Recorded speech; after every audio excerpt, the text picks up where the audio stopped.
What is going on, Canes fam? It is game day. It is time for the CFP semifinal, the Fiesta Bowl, the Miami Hurricanes versus the Ole Miss Rebels. And look, I'll be the first to tell you that I think the Canes had a chance to run the table in the playoffs.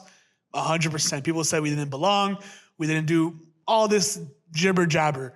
I knew we belonged. I knew we can run the table. But I think there's very few people that could have guessed just how dominant we would have looked up until this point. We may arguably be the second best team left in the playoffs, arguing against Indiana. Indiana also looking very, very strong these playoffs.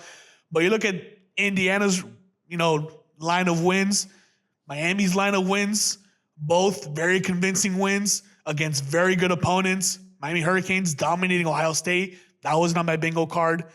But it has all led up to us today in the Fiesta Bowl against Ole Miss, who talk about storylines all year. Ole Miss, one of the best storylines in college football. They lose their head coach. Their head coach basically walks out on them.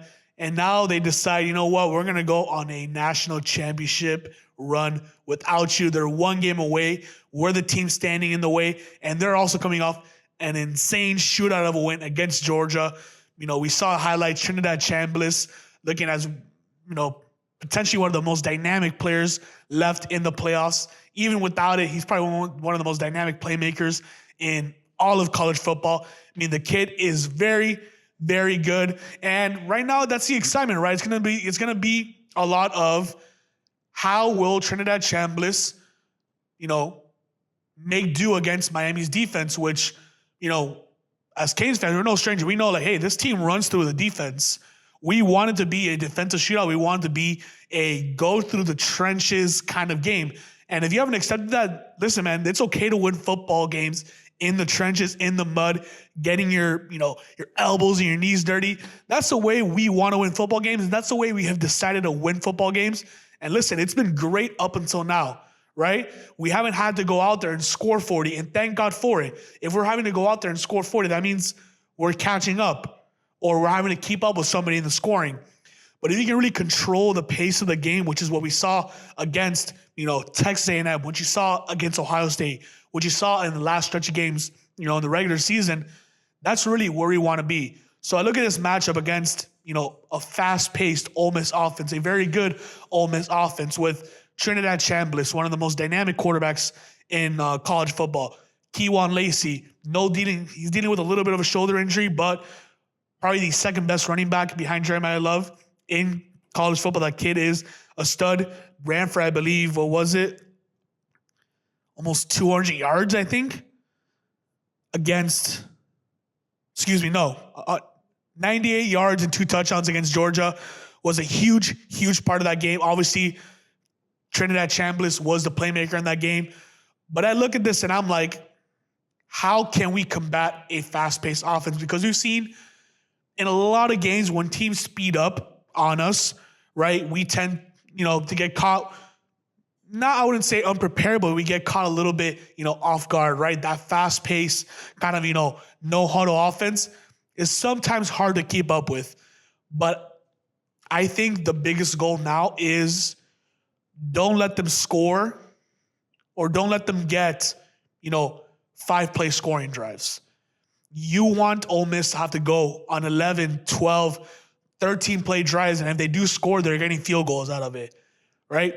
This is not a team that wants to live in a long drive area, right? Because we saw it against Ohio State.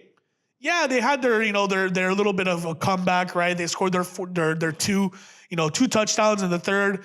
It was a 17-14 game in the fourth. But their 2 drives, I think, took up 11 minutes of game time. And in a game where you're trailing, you don't want to, you want to be scoring on a whim. You want to get the ball back, right? You saw in the Georgia Ole Miss game, I think those guys are just trading the ball. It's like, okay, you want it here. Okay, you want it back? Bam, bam, bam. Those guys are just trading possessions. And obviously, where our strength is like, okay, we're going to get you off the field quick, and then we're going to make you stay off the field for a very, very long time because we lived through our run game where as Ole Miss lives through their quick RPO, big play, explosive play offense. So this is going to be a very big challenge of, can Miami stay in control of the game? And I'm a very unbiased, I look at these games and I look at it very statistically, and I try not to be too much of a fan. Obviously, I want my Canes to go in there, take care of business, go to the Natty. But, there is a recipe here where things could get ugly for the Canes, right? You see what Ole Miss did against a very good Georgia team, right? Some people said, Canes fans are like, we don't want Georgia. We'd rather take Ole Miss, right? Ole Miss goes in and beats Georgia, and you saw what they did, how explosive they were. And, I wouldn't say you get scared, but you kind of respect a little bit more. You're like, dang. And on top of all that, they still have the chip on their shoulder, still trying to give the old middle finger to Lane Kiffin, who's still up there in the stands getting paid for all these wins, right? So not only do you have an explosive offense, but you have an offense with a chip on their shoulder. What's the combatant of that going to be?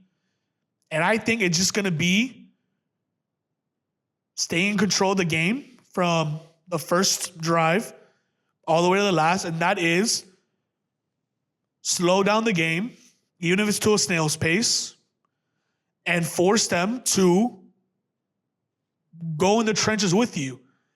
Because reality is, with this Miami Hurricanes team, when we've seen it, no one wants to go into the trenches with Miami.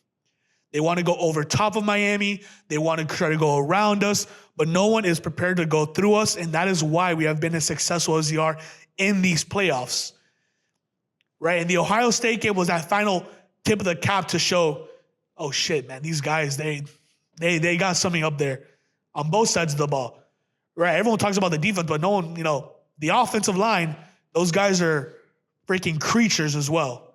Those guys are insane. And it really is just a culmination of Mario Cristobal's identity of how he wants to play football games, right? Last year, very flash, very much big play, explosive offense. That's because we had to. We look at games now this year where we can score 24 points, really 17 points because one of them was a pick six, and win a game comfortably. Texas A&M was a little bit of a fluke. Obviously, you had the wind, but you just saw us go against one of the top teams in college football, a championship favorite, and win comfortably, scoring 17 points, 24 points total. And I said it before the year, right? Before we played Oregon, the last time I talked to you guys in this setting, I said, if we can win 24 points, we should win football games. Because of this defense, the way they play, the way they control the line of scrimmage, and the way they cause teams to make mistakes. And that leads me to my next point. I think if you put Ole Miss in a 10 to 13 play drive, they're going to make a mistake because they're not used to playing a slow brand of football.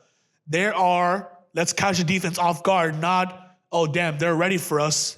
And they got 10 toes down. They're like, okay, they're ready for what's about to happen next. And I think that's where we are going to have the advantage. Overall, looking at both sides of the ball, a lot of playmakers on Ole Miss. Obviously, I only talked about Trinidad Chamblas and Kewan Lacey, but offensively, they got some pretty good receivers. Harrison Wallace, Deshaun Stribling.